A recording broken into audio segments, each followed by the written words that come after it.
Hey, my name's Elizabeth, and I was asked by the Vitality Group to share a little bit about my story of recovery with you.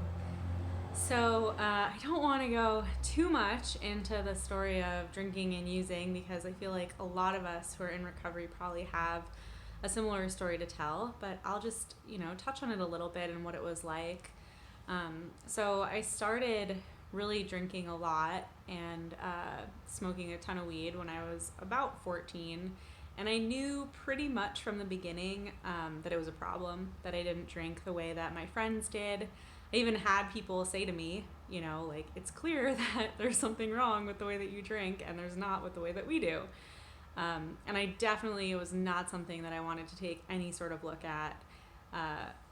Sometimes in AA, you'll hear people say it starts with fun, and then it's fun with problems, and then it's all problems. And I can pretty honestly say that from the get-go, my drinking and using was fun with problems. There were a lot of problems right away. I was constantly in trouble with my parents. I had a few run-ins with the police, although luckily nothing was ever on my record.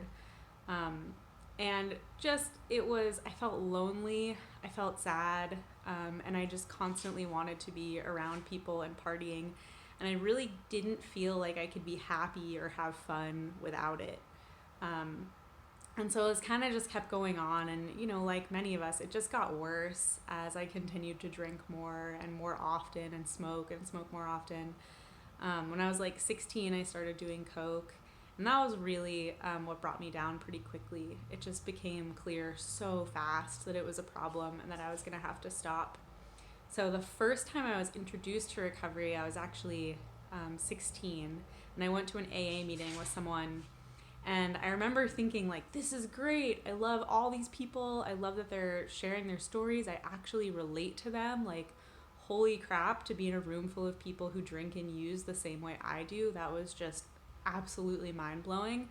And so I was like, I love everything about AA except the part where you're not allowed to drink.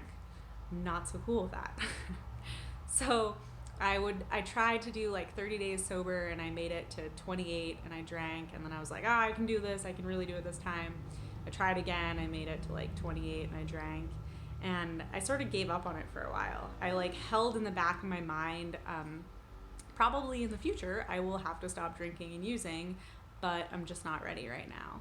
And then, things just kept going downhill, more lonely, more miserable, bad relationships with my friends. My parents were super upset with me and really didn't know what to do. And finally it got to this point where it just was so clear that I needed help. And I started by checking myself into an outpatient program and seeing an addiction psychiatrist and therapist. And I wasn't accountable to anyone. I didn't really tell my parents why I was going. I just was like, I need to do this. And they were sort of like, okay. But it just kept getting worse. And my therapist, I remember telling me, I think you need a higher level of care than I can offer. So then really what happened was it got to this point where I was so lonely and so miserable and just so sick of how my life looked that I tried to kill myself. I took a bottle of Prozac, and I realized really quickly that I didn't want to die. I went to my dad and I said, we need to go to the hospital. And he drove me to the hospital. And I remember waking up in the hospital and thinking, first of all, I wish I was dead. This is just a nightmare. Like, I can't imagine anything worse. And then also thinking, I need to do something different. I really need to change my life because I can't keep living this way anymore. And so I ended up checking myself into inpatient treatment on my 18th birthday. And it was just this incredible experience pretty much from the get-go.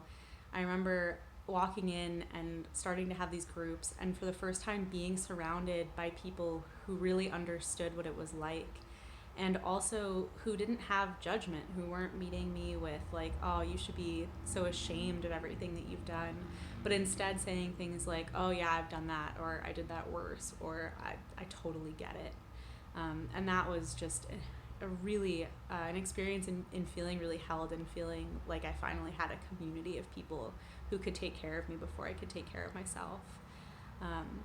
So I also then 45 days of inpatient, and then I did 9 months of sober living. I really needed as much structure and support as I could get, and it was so helpful in the beginning. I also at first I went to AA a lot.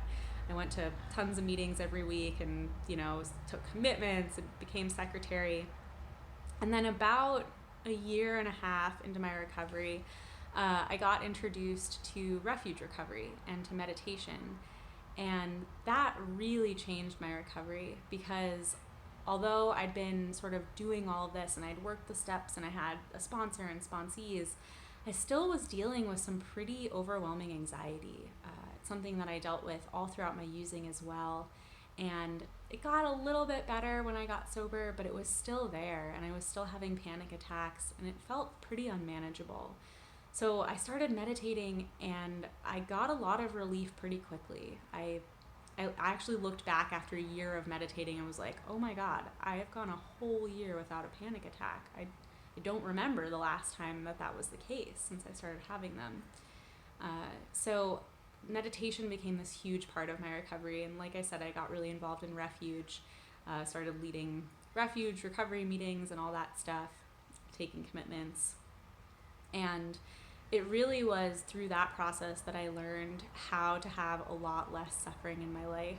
And there's, I think, two really big benefits that meditation and recovery have given me. One is enormous relief from that physical anxiety, the racing thoughts, the worry, just so much more ability to be calm and settled in my own body. But then the other benefit also is relief from that sense of loneliness or self-hatred and shame. I've noticed that the way that I speak to myself has really changed over the past 7 years now. I used to have this running narrative in my mind that just said, I hate you, I hate you, I hate everything about you. And what goes through my mind today is, may I be at ease, may I be happy, may I be safe. And it definitely takes some effort, and it's not like every day I'm just wake up kind to myself all the time. Sometimes it's really a conscious effort to say things that are nice to myself when my mind just wants to beat me up. But I do find that overall it's so much more kind than it used to be. And it has become so much more second nature. And I think that's really a benefit of this particular type of meditation I do called loving kindness meditation, which you can check out. There's lots of great teachers who lead loving kindness meditations. So I have this life today where I have a mind that's much more kind to me, that's more forgiving when I make mistakes, more forgiving of others when they hurt me. And that's also a lot more settled, and I'm more able to be present in what's happening in my day-to-day. I'll tell just one quick story that I really like to share.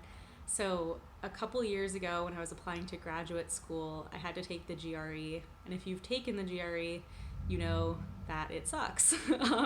It's like a 4-hour test, and you aren't allowed to bring anything in, not even water or food.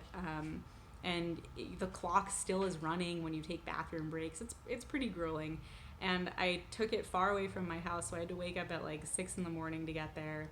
And I'd been studying for months, like just, I need to get a good score to get into graduate school. And it's all on the computer, so you get to see your score at the end. And I got to this page at the end that said, click here to view your score.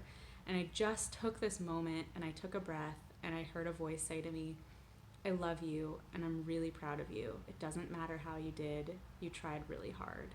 And I was like, wow, that is not a voice or something that I would have said to myself before I was sober, before I started meditating, before I got into this whole amazing journey of recovery.